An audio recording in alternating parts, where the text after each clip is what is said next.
Monsieur Pajuszkiewicz, sur le budget des affaires européennes. Monsieur le Président, merci. Monsieur le Ministre, Monsieur le rapporteur général, Madame le rapporteur, Monsieur le rapporteur, mes chers collègues, c'est en qualité de rapporteur spécial pour les affaires européennes en charge de l'évaluation du prélèvement sur recettes au profit de l'Union européenne que je souhaitais m'adresser à vous. Ce dernier atteint, comme vous le savez, 20,6 milliards d'euros en 2018, malgré une prévision en LFI 2018 qui s'établissait à 19,9 milliards. L'exercice de prévision de ce prélèvement est assez ardu. Ainsi, l'an dernier, l'exécution du prélèvement sur recettes était inférieure de 2,3 milliards d'euros par rapport à la prévision. Ces écarts illustrent toute la difficulté à prévoir le juste montant. Faut-il rappeler au niveau 1 que le pilotage du décaissement des fonds est complexe. Pas moins de 6 budgets rectificatifs ont été adoptés en 2018 par le Parlement. Plusieurs éléments sont de nature à faire évoluer la contribution de la France en 2019 et en 2020. L'hypothèse d'une sortie sans accord du Royaume-Uni pourrait nécessiter des fonds supplémentaires.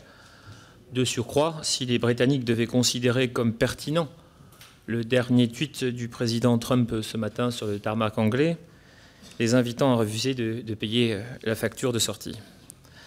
La Cour des comptes a souligné 3 autres facteurs susceptibles d'impacter le niveau de la contribution française. Le niveau d'engagement et de paiement des fonds européens, l'évolution du système de collecte des droits de douane et la montée en puissance des instruments financiers d'investissement. J'en viens cette fois à mon thème d'évaluation, le bilan du transfert de la gestion des fonds européens structurels et d'investissement aux régions. Ce sujet a fait l'objet d'un rapport par la Cour des comptes à la demande de Madame la ministre Amélie de Montchalin et a été présenté il y a une dizaine de jours au sein même de cette commission. Après avoir échangé avec les magistrats rédacteurs de la rue Combon, j'en ai retenu plusieurs enseignements. Le premier concerne le transfert de compétences État-région, qui a été manifestement mal anticipé et ce qui a de fait retardé d'autant plus le lancement et l'attribution des fonds. Ce même transfert de compétences n'a été que partiel. Si les fonds européens de développement régional est géré en quasi-totalité par les régions, seuls 35% des crédits du Fonds social européen ont été délégués aux régions. Et enfin, bien que les crédits du Fonds européen agricole pour le développement rural aient été délégués aux régions, les services déconcentrés continuent d'assurer l'instruction de 80% d'entre eux, un enchevêtrement de compétences qui nuit incontestablement à la lisibilité de l'action publique. Sur la gestion elle-même, la Cour a attiré notre attention sur certaines pratiques pouvant être dommageables à terme. Effectivement, certaines régions appliquent aux bénéficiaires un taux de paiement inférieur à celui remboursé par l'Union européenne, ce qui leur permet de constituer des réserves. Si la pratique en tant que telle n'est pas illégale, elle ne peut être considérée comme étant satisfaisante à mon sens. Un sujet d'inquiétude réside également dans le décalage entre les recettes transférées par la Commission et les dépenses décaissées par les régions.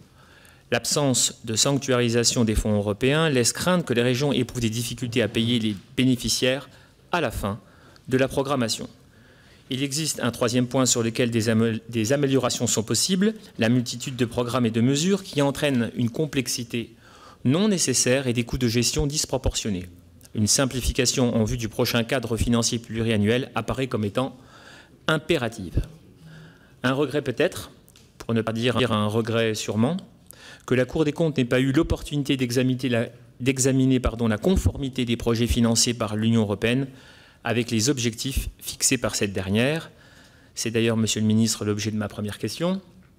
En vue de la prochaine programmation, est-il prévu d'établir des lignes directrices au niveau national pour éviter le financement de dossiers dont le lien avec les objectifs européens serait plus que tenu? L'autre dernier point sur lequel il convient d'être vigilant, c'est la possibilité que le dispositif contractuel de maîtrise des dépenses de fonctionnement des collectivités territoriales entraîne un moindre investissement dans les projets éligibles aux fonds européens. La Cour ne se prononce pas définitivement sur la question, mais le risque existe. Il nous appartient donc d'être attentifs à cette question et d'en tirer des conclusions si cela devait s'avérer. Ce faisant, les régions devenues autorités de gestion ont développé une réelle expertise et les taux de consommation des fonds européens, sans être excellents, sont dans la moyenne. Le Fonds européen de développement régional atteignait quasiment les 70% de consommation, tandis que le Fonds social européen était à 76%, avec une moyenne européenne à 70%. Il est donc important de souligner que la France a évité en 2018 la perte de crédit européen, faute d'engagement dans les délais impartis, plus communément appelés les dégagements dits d'office. Nous restons cependant loin des pays en tête de classement, puisque la Finlande a par exemple un taux de paiement de fonds de 55% contre 35% pour la France. Je souhaiterais en guise de conclusion vous donner quelques éléments d'actualité. Les négociations autour du prochain cadre financier pluriannuel ont pris du retard, mais elles progressent, avec la conclusion d'une dizaine d'accords provisoires sur les propositions sectorielles, notamment InvestEU et Horizon Europe. Il va sans dire que le sujet de la PAC reste hautement sensible et sera probablement le plus délicat à trancher. Concernant plus précisément les fonds européens, il est impératif, Monsieur le Ministre, que les différentes autorités de gestion françaises soient prêtes pour le début de la prochaine programmation. Les fonds européens revêtent une importance cruciale pour les territoires. Par la voie du cofinancement, il existe un réel effet de levier en ce qu'ils financent des projets qui n'auraient peut-être pas vu le jour sans fonds européens.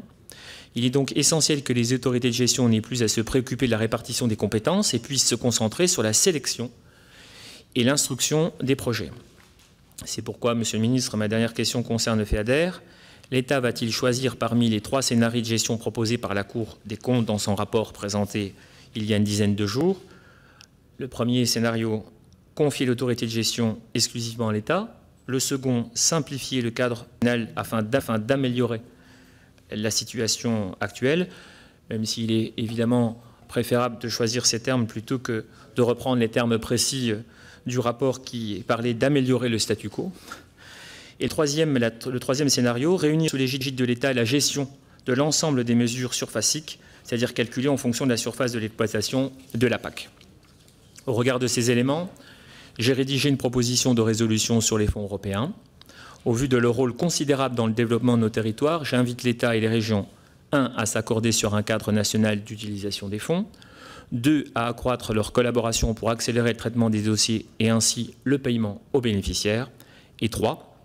à communiquer plus largement sur les projets financés par l'Union européenne pour s'assurer de leur visibilité auprès de nos concitoyens.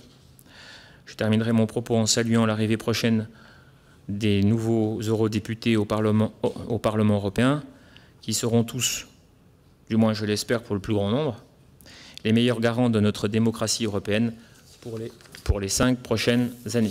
Je vous remercie. Merci, Monsieur le rapporteur spécial. Monsieur le Ministre. Merci, Monsieur le Président. Donc on est sur un sujet avec ces fonds européens sur un interministériel par nature, c'est clair. Peut-être un bref état d'avancement de la mise en œuvre de ces fonds avant d'évoquer effectivement les difficultés et les réflexions en cours. Donc sur la période 2014-2020, ce sont pas loin de 27 milliards d'euros au titre de la politique de cohésion pour la France. Cela inclut les différents fonds que vous évoquiez, FEDER, FSE, FEADER, FEMP, Initiative Emploi Jeunes qui est lié au FSE. Alors, au 31 décembre 2018, puisqu'on est sur l'année 2018, près de 60% de cette somme, donc c'est-à-dire 16,3 milliards d'euros, ont ainsi été programmés pour l'ensemble de ces fonds, avec des disparités.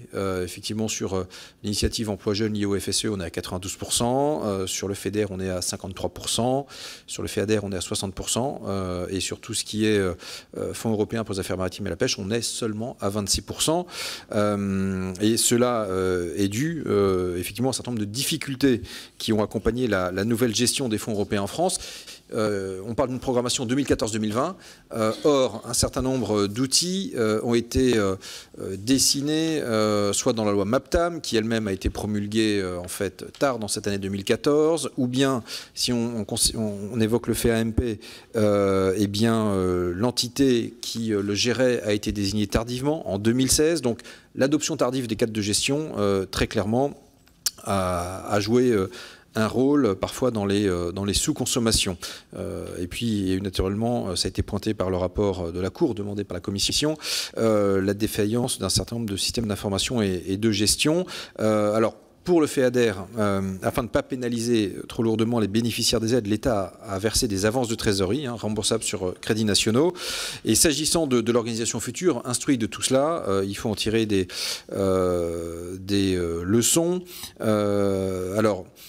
Pour pouvoir améliorer la gestion. Je pense que déjà, dans les propositions de la Commission européenne, il y a certaines mesures de simplification bienvenues. Par exemple, la possibilité de reconduire les autorités de gestion existantes sans procédure de désignation, je crois, pourrait permettre un démarrage plus fluide et plus rapide de la prochaine période. Mais par ailleurs, nous devons toujours plus nous coordonner effectivement avec les régions. Le Premier ministre recevra prochainement les présidents de région. Il y aura également un comité État-région, je crois, le 2 juillet prochain, dont l'objectif sera d'aborder vraiment ces points de meilleure convergence et travail en commun, parce qu'on doit être irréprochable dans la gestion de ces fonds au niveau national, vis-à-vis des instances européennes. Et par ailleurs, vous parliez de programmation. Je crois que nous devons, nous aussi en France, faire en sorte que on puisse accompagner chaque territoire à travers les grands objectifs définis au niveau européen et national, comme la transition écologique, la recherche, l'innovation, la formation, le soutien à l'emploi. Bref, faisons aussi simple et efficace que possible. Et